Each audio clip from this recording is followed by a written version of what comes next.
We're going to get started real quick because it is currently 6:59 a.m. and I want to get started with a few things. I've got a couple of things I want to show you, but mostly, I'll be honest, I just want to crochet. I got up at a little before 3 this morning. Could not sleep. I don't know if it was my sinuses or just the excitement of it being Friday. In my world, that's Freedom Friday. And Freedom Friday means I am not obligated to have a set and regimented schedule for the kids. They kind of decide what we do, whether we have a dance party or we have nothing but story time that focuses on cars or whatever, monsters, not Coco Melon, not Caillou. I have some limits. No, those both get vetoed over here. Doesn't mean they're bad things. They're just not good for my mental health, because at the end of the day, while these kids are being exposed to those things for the very first time, yours truly has seen these things hundreds, and yes, hundreds of times. I have, over this course of the week, been interviewing a lot of families. Many of them have new babies, so this is going to be their first parlay with all the things media, all the things educational, all the things developmental, and it's new and it's fresh and it's fun. This is cut, copy, paste for me. And I'm proud of that. I'm very proud of that, because it means I'm teaching someone what I've already experienced. I also hope that in the process of it, I'm giving some bumpers so that they don't bump their head and have to reinvent the wheel the way I've had to do over the course of my life. As a Gen Xer, we were the kids that were feral. We were sent, hey, go outside. I'll see you when the lights come on the street.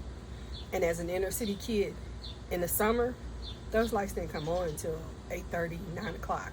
We came in, ate dinner. And 9 times out of 10 got sent right back out the door because our parents wanted to go outside and socialize with the other adults. And you were told, hey, this is an adult conversation, get off the porch. So we played tag and hide and go seek. And some games that I pray nobody is playing anymore, like catch a girl, kiss a girl, or catch a boy, kiss a boy. Yeah, mine was catch me and I will hit you. The other side of that, and I guess it's something I probably should have known about myself as a kid, I probably had anxiety even as a little kid, because I can distinctly remember playing hide and go seek and thinking, I hate this. I absolutely hate this. You could pretty much guess within 3 places near the base where I was going to be hiding, because I didn't want to be the first one caught, but I didn't want to be the last one caught. That the last one, that's the person who had to go find everybody.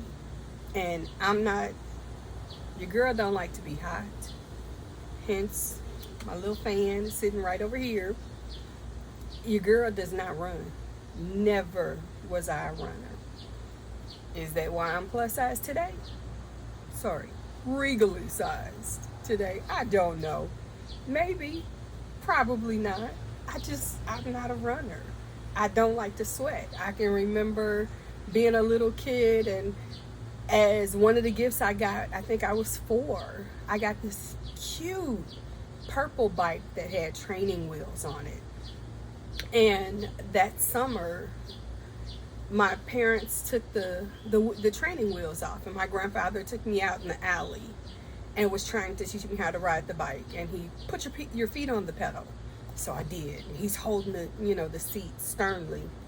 And then as I can feel him release, my foot hit the floor or the ground. And he's like, no, put your feet back up on the pedal. And he'd grip a little bit harder. So I put my feet back up and I pedal. And we're going. And he's walking behind me. But eventually his hand loosens, and so does my foot back to the ground, because no, I'm not following. So he was frustrated with me. It's like, look, put your feet on the pedal. If you keep pedaling, you won't fall. I fell. Once I fell, that was it for me. You only got to do that once. I'm done. Thank you very much. He was so frustrated with me. Picked up my bike. He put it in the basement.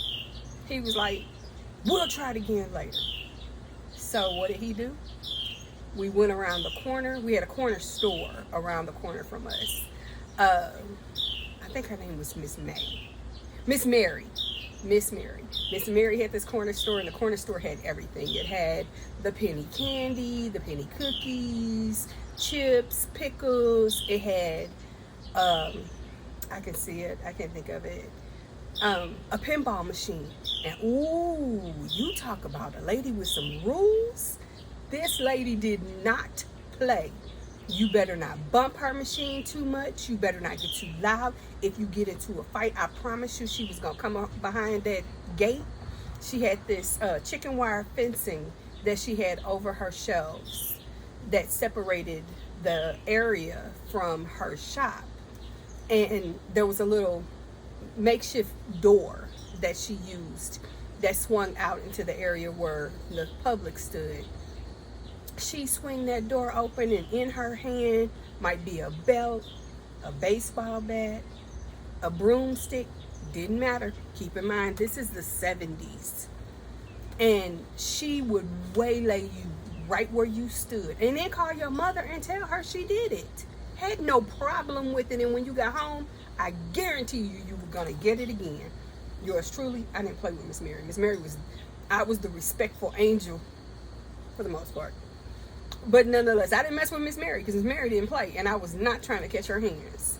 So my grandfather took me around the corner with him, spoke to Miss Mary. He was like, I need something for this kid to do. And she was like, do you know how to play jacks? No, ma'am. So she told my grandfather, get her a set of jacks. A set of jacks was 10 cents. And he was like, well, I'm going to need something else to do because I'm not going to want to play with her all day. Oh, get her a rope.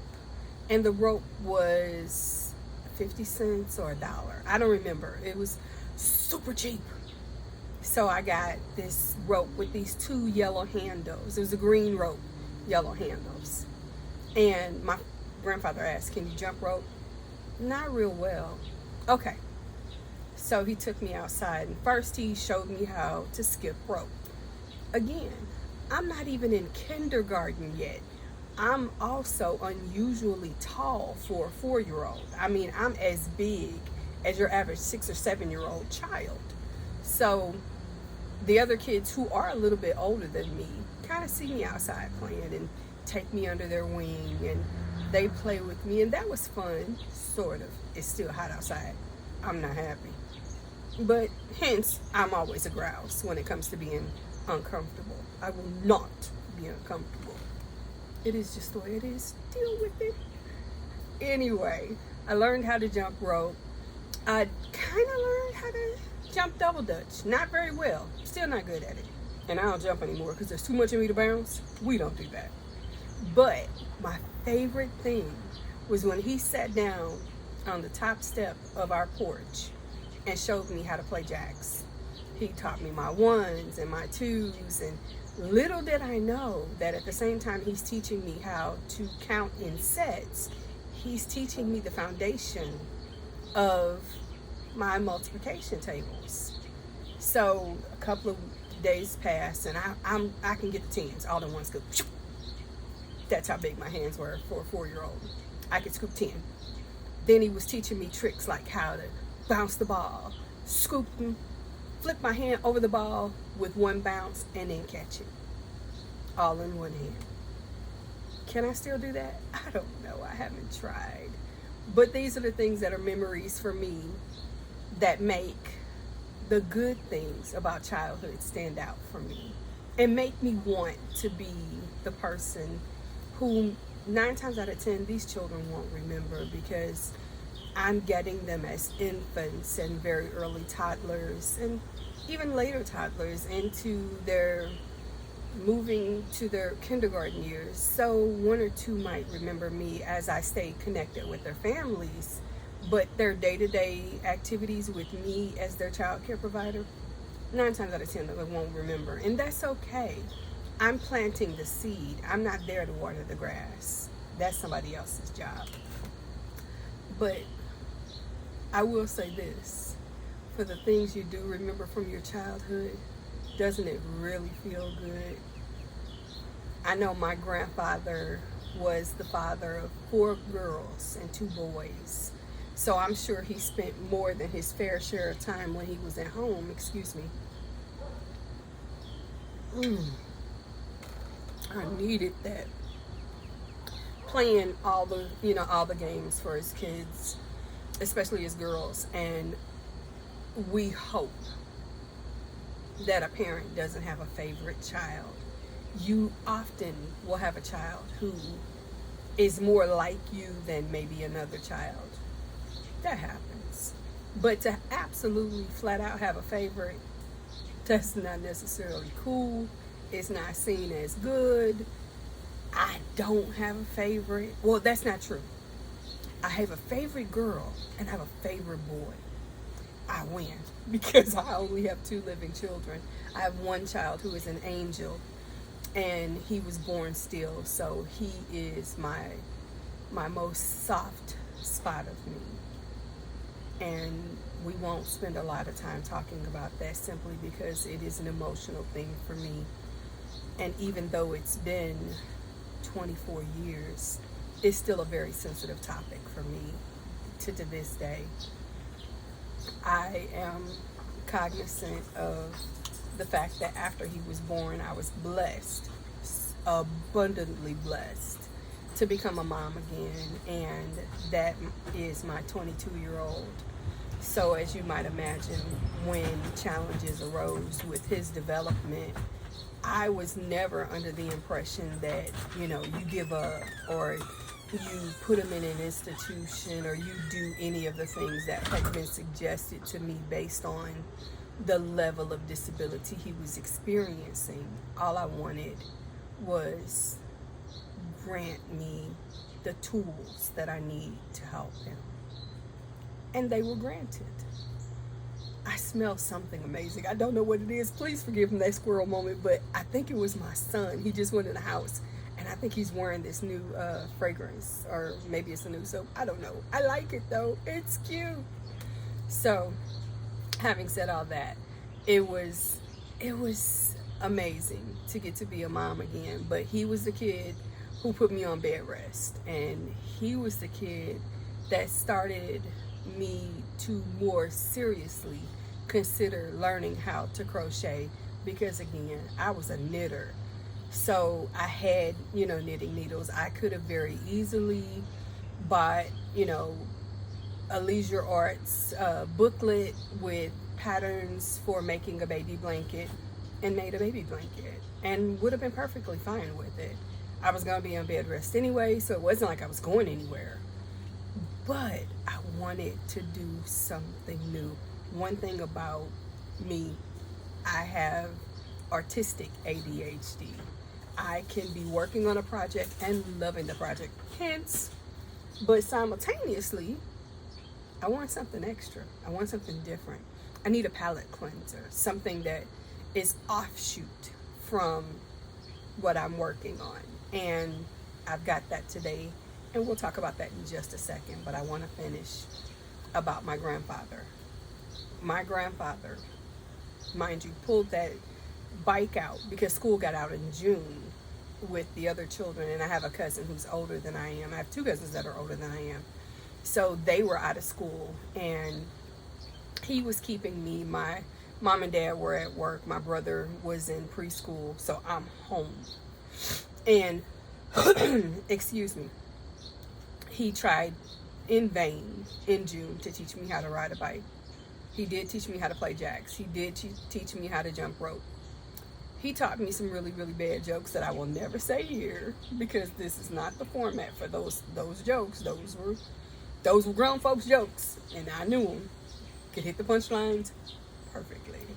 But nonetheless, August, before I was due to start school, because school started the day after Labor Day at that time, he pulls the bike out and he says, "We're gonna try this again." and I'm dreading it. I am dreading it like a child about to get the worst spanking of their life. I don't want to do it. And I know this sounds funny, but I remember thinking, God, please let me be too tall for this bike.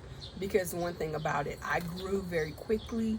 So it was nothing for me to put on a pair of pants on Monday and then a week later, those pants be too short for me to be able to wear. So I'm thinking, it's been months. Maybe I'm too tall for this bike. Oh, yes, ma'am. He pulled that bike out the basement. He tried to adjust the seat. He tried to adjust the pedals. He tried to adjust the handlebars.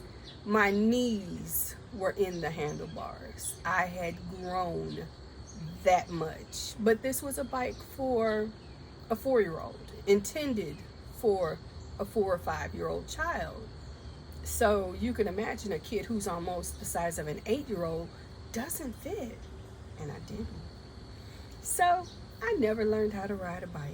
And I mean never. Like, I'm 54 and I cannot ride a bike. Don't invite me to ride a bike because I can't. I can roller skate, but I can't ride a bike. I can do other things, but there are certain things I cannot do. I can swim. And I like swimming. I haven't been swimming in a long time just because time doesn't allow. And you can't crochet and swim at the same time. So with that, fast forward. Neither one of my children can ride a bike. The things that you don't pass on to your kids because you can't do. Anyway, I mentioned the ADD of artistry. And you know about this blanket. I showed you yesterday what that pattern looks like. But I also told you, I stay in the YouTube streets. And while I was in the YouTube streets, a few months ago, I made a blanket for my best friend's daughter who had a baby the other day. I saw a picture. She is cute. She is breathtakingly cute. She looks just like her mom to me.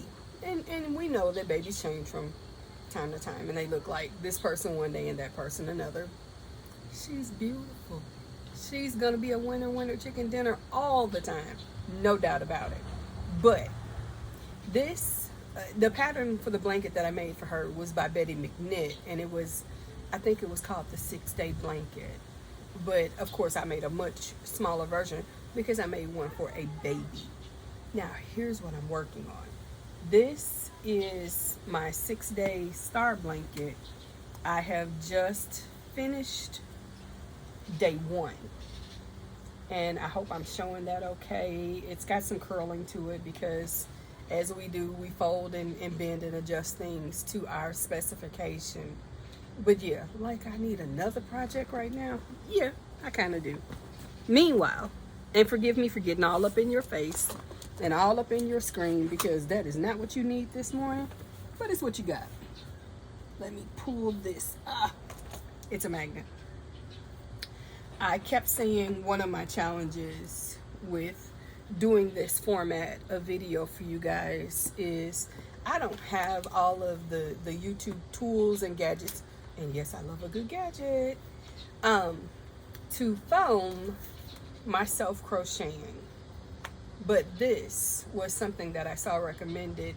This is a magnetized phone holder, and the purpose of it is so that I can see in real time while I crochet, and maybe I can show you some of the things that I'm doing and talk over what I'm doing so it's not so far away from you that you can actually see what I'm working on and how I'm able to do the things that I do. I don't necessarily know that what I do is unique or any way different than what you see with other creators. Like I said, these streets are full of phenomenal teachers and creators. I'm just one little voice, but I hope you like my voice. I don't necessarily have a motivation for you for today other than the sun is coming up. At least it is over here. It's beautiful. It's not too hot. I don't know the temperature. I didn't look. I don't care. But crochet with me for a little while. And in the meantime, have some fun today. Be good to somebody other than yourself. Because when you're good to somebody else, you are good to yourself. It always feels good to be good. I also want to give a couple of quick shout outs. Hi Mama Winch. I had to watch your video literally before I started this video, and you were discussing the fact that Hooker versus Hooker is this weekend. I am looking forward to it. I've got my yarns all set up by my recliner so that I can crochet as I cheer you on. Hello, Denisha. Thank you for sending me a message this morning. Your chair is just on the other side of that camera. Whenever you're ready to bring your happy little self on into Missouri, join me on the porch. Grab yourself a whip and a cup, and we will chit-chat it up, and have a good time at it. Hi, Amber. I kind of hope you're watching. It's funny. Amber said something yesterday on Thankful Thursday on her video about the fact that we don't know each other in real life, but at the same time, we've become friends. We are in the same group. We do a Zoom together with Juan, the yarn addict. Forgive me, I'm trying really hard not to sneeze. My son smells good, but for some reason I want to sneeze.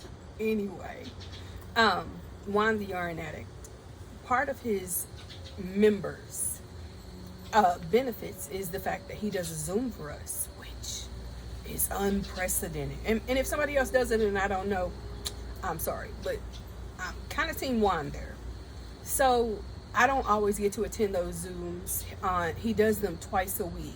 On Saturdays, we just kind of get together, go over things, and relax and crochet together. And on Sundays, it's his makes. Well, I don't get to participate on Sundays because, like everybody else in the world, I have other things I need to get done. And for me, one of those things is I'm a moderator for a coupon channel. I told you I love a deal and a steal.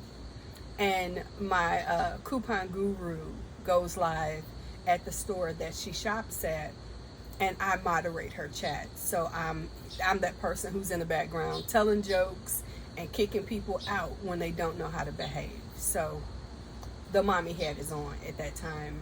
Once that's done, and it tends to run concurrently with the time that he's doing that second Zoom of the week, or the first Zoom of the week if you consider the beginning of the week Sunday. Once that ends, I am usually, preparing dinner, getting things set. I have the unique opportunity that my son gets a haircut every other Sunday. Most barbers are not open on Sunday. Mine is. And he's been my son's barber since his very first haircut. We have a beautiful relationship, and I love him to pieces. He is awesome. So we run over there, get a haircut. During the summer, we come back home, kind of, run through dinner really quickly, and then sit down and do live with Juan and Mama Wilma. And in the midst of that, I have connected with a lot of people, including Denisha and Amber. And of course, there's Kimmy Joe. And ladies and gentlemen, would you please keep Kimmy Joe in your prayers? I haven't heard recently exactly what's going on, but she's having a challenge with one of her family members, and they could use some positive support. They really could. Forgive me, I'm a little sensitive to things like that, because I never want to think of somebody that I care about hurting or not doing well. So my hope is that things are improving and going in a wonderful and positive direction. Having said that, Amber and I, yesterday in her Thankful Thursdays, she mentioned the fact that we have this relationship, and she talked about me and my conversations during my videos, and how it is a positive influence on her. I'm thinking, I'm a positive influence on you? I turned on the camera because of people like you. Thank you. So she says that I have a mommy-like spirit. And I guess I do. But I've always been that mommy-like spirit. I parent everyone. I tell parents in interviews, listen, there's two things. I'm going to spoil your baby, but I'm probably also going to parent you. I am going to be your biggest cheerleader. I'm going to be your biggest support system. And just like most parents, if you're going off the rails and it's not going to be beneficial to you or beneficial to your child, I'm probably going to speak up and say so. So just be forewarned and prepared, because that's who I am. So of course, as I'm watching that video, and I don't know that she knew I was going to watch it, I see that and I grab my phone and I'm sending her a messenger and I'm saying, hey, thank you. And by the way, didn't even know that you were aware of, I mean, I kind of knew because like everybody else who actually has a YouTube channel, you have this thing called YouTube Studio. YouTube Studio tells you, you know, when a new person subscribes to your channel. If you're getting a lot of subscribers all at one time, there's no way you can keep up with the names. But I'm under 200 members on my channel. So I absolutely can kind of keep an eye on who's in and who's not in there yet, and who's active and who's not active. She always leaves me a message. So does Mama Winch. And they're very supportive and vocal when I need to make an adjustment. Like when I had the audio echo in the video the other day, they both shouted out and said, hey, you want to get that corrected because you want to fix that. And I was able to do that because somebody else made it clear to me. I've shared with you all that once this camera goes down for the day, this goes in a corner and I start my day with daycare. I'm all about my kids. I'm all about the fun and the activities and the things that I'm doing with that. When they go down for a nap, I take a couple of minutes and upload my intro of my video, my music that I'm going to use at the beginning of it. I rewatch this crazy video, so already I can see I have almost 30 minutes of me to watch, and that's not fun for me. I'm not into what I look like. That's not my thing. I don't want to watch me. I don't want to listen to me, but I hope you do. And I hope that when you do, you hear something that inspires you or motivates you, helps you, or even encourages you. But I don't want to listen to it. I don't watch when I'm crocheting. I'm listening.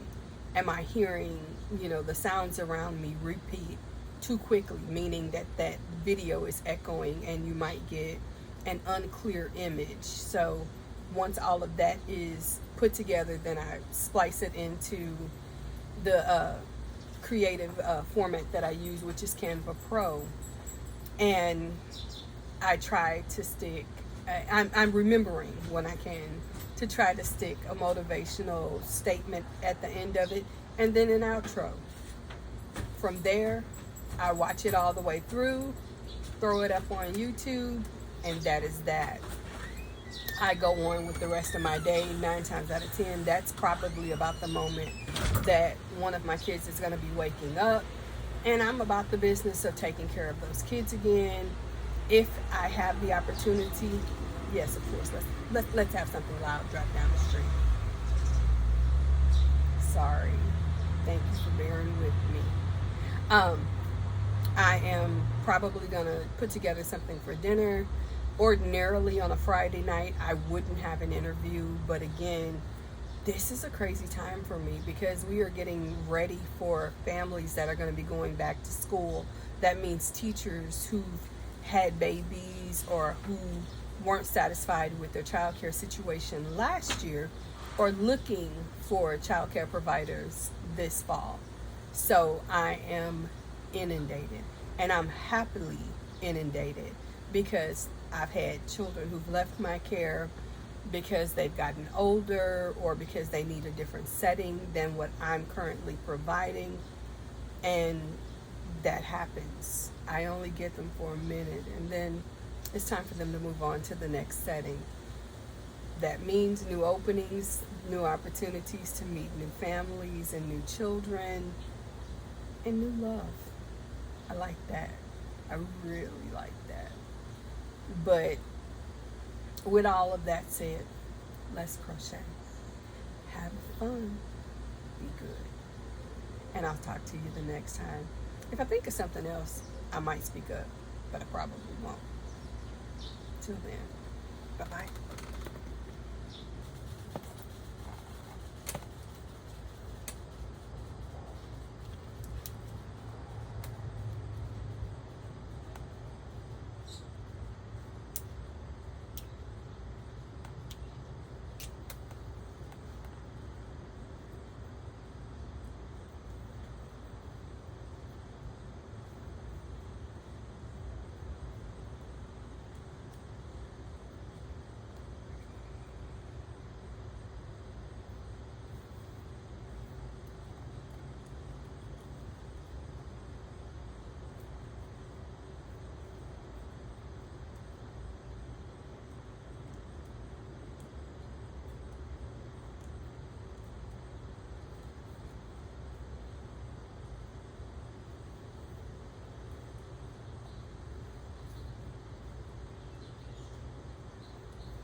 Excuse me.